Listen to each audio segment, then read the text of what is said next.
गाइजहरू आज चाहिँ मैले यहाँ चिकन चाउमिन बनाउनको लागि तयार गर्दैछु। चिकन चाउमिनको लागि चाहिँ मैले क्याबेज, क्याप्सिकम, ओनियन अनि अलिकति खर्सानीहरू चाहिँ यहाँ काटेर तयार गरेको छु।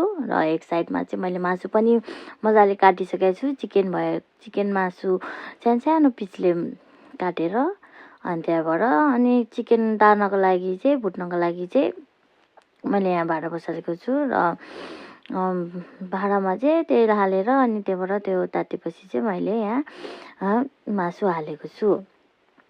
यो मासुलाई चाहिँ मजाले रातो बनाउनु पर्छ र मजाले चलाउँदै पकाउनुहोस् र यसरी रातो भएपछि चाहिँ अनि त्यसपछि चाहिँ पाक्यो भनेर मैले चाहिँ निकालेको छु।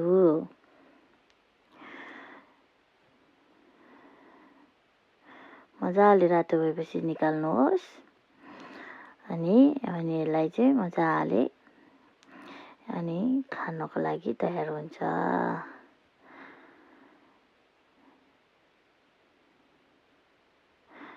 अब त्यो निकालेपछि चाहिँ मैले त्यसमै त्यो थोरै तेलमा नै क्याबेज, ओनियन, क्याप्सिकम अनि त्यहाँबाट सबै त्यो हालेर यसलाई मिक्स गरेको छु। अनि त्यो क्याबेज चाहिँ मलाई अलिकति धेरै हुन्छ जस्तो लागेर मैले त्यसलाई साइडमा राख्दैछु।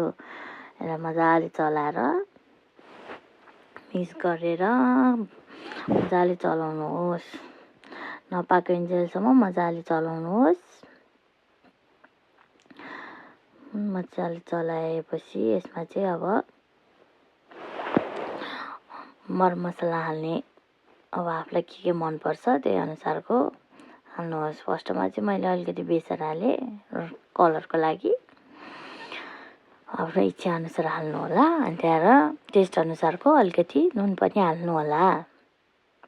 अनि त्यहाँबाट जिरा मसला चाहिँ म अलिकति हाल्छु यसमा, मलाई चाहिँ एकदम मनपर्छ त्यही भएर। अनि यसलाई मजाले चलाइदिनुहोस्, सब मिक्स गर्नुहोस्, सबैतिर लाग्ने गरेर चाहिँ मजाले मिक्स गर्नुहोस्।